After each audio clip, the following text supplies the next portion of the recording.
ഞങ്ങൾ പഠിപ്പിക്കുന്നുണ്ട്, അൽ മുസ്ലിമു ലിൽ മുസ്ലിമി കൽ ബുന്യാൻ. ഒരു മുസ്ലിമായ സഹോദരൻ മറ്റൊരു മുസ്ലിമായ സഹോദരന് ഒരു ബിൽഡിംഗ് പോലെയാണ്. എന്നിട്ട് തങ്ങൾ തുടർന്നു പറഞ്ഞു, യശുദ്ദു ബഅദുഹു ബഅദ.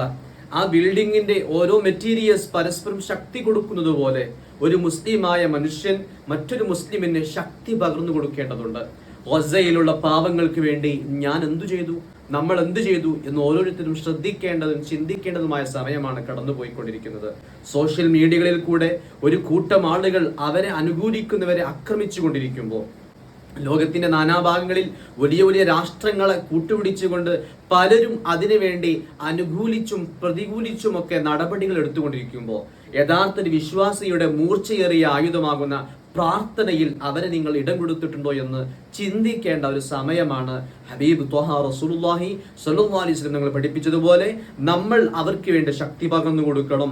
ഒരു പക്ഷേ നാളെ ഗസയിലെ അവസ്ഥ നമുക്കെത്തിയാൽ നമുക്ക് വേണ്ടി ശക്തി പകരേണ്ടത് അവരെ പോലത്തവരായിരിക്കുമെന്ന് തിരിച്ചറിവോടുകൂടെ പ്രാർത്ഥനകളെങ്കിലും അവർക്ക് ഇടം കൊടുക്കണമെന്ന് ഈ സമയത്ത് ഓർമ്മപ്പെടുത്തുന്നതോടൊപ്പം, അനുകൂലമല്ലാത്ത പ്രതികൂലമായ ഒരു വിഷയങ്ങളിലും ഗസ നിവാസികൾക്കെതിരെ നമ്മളുടെ കൂട്ടത്തിൽപ്പെട്ട പലരും ചെയ്യുന്നത് പോലെ മുസ്ലിം ഐഡന്റിറ്റികളിൽപ്പെട്ട പലരും അവർക്ക് അനുകൂലിച്ചുകൊണ്ട് സംസാരിച്ചു കഴിഞ്ഞാൽ എന്റെ ഫോളോവേഴ്സ് കുറഞ്ഞു പോകുമോ, എന്റെ എല്ലാം നഷ്ടപ്പെട്ടു പോകുമോ എന്ന് ഭയവിഹ്വലരായിക്കൊണ്ട് പ്രവർത്തിക്കുമ്പോൾ അവർ മനസ്സിലാകാതെ പോകുന്നൊരു സത്യമുണ്ട്.